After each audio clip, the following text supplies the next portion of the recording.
Hello বন্ধুরা, জানো একটা গাছের মধ্যে বাসা বানিয়ে টুনি পাখি তার বাচ্চাদেরকে নিয়ে থাকতো।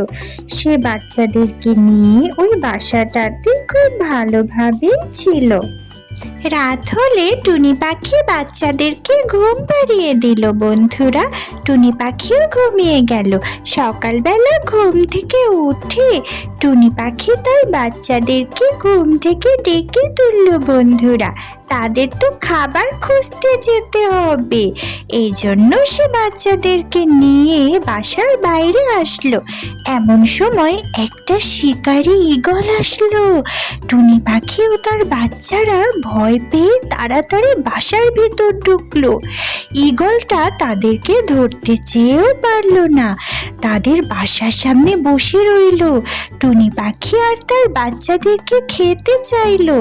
দুষ্টু ঈগল চাইলো টুনি পাখিদেরকে খেয়ে ফেলতে। বন্ধুরা, টুনি পাখি তার বাচ্চাদেরকে ভয় পেতে নিষেধ করলো। বন্ধুরা, এমন সময় কি হলো জানো? হলুদ পাখির মা সে গাছের ডালে বসে সব কিছু দেখছিল এবং সে গাছের ডাল থেকে নেমে ঈগলের কাছে আসলো। ঈগলের কাছে আসার পরে সে ঈগলকে বলল, তুমি এত ছোট ছোট পাখির বাচ্চাদেরকে খেয়ে কি করবে? পাখির বাচ্চাদেরকে খেয়ে তোমার পেট ভরবে না।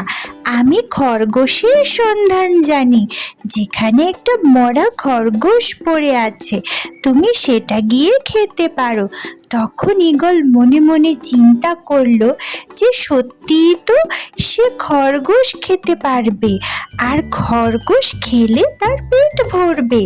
তাই ঈগল মনে মনে ঠিক করলো যে সে টুনি পাখি আর তার বাচ্চাদেরকে খাবে না, সেখান থেকে চলে যাবে।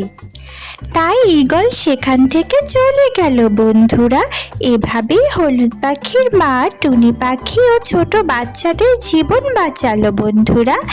বন্ধুরা, এরকম মজার মজার গল্প দেখতে চাইলে আমাদের চ্যানেলটি সাবস্ক্রাইব করো, আর ভিডিওটি ভালো লাগলে লাইক করো। টাটা বন্ধুরা, তোমরা সবাই ভালো থেকো।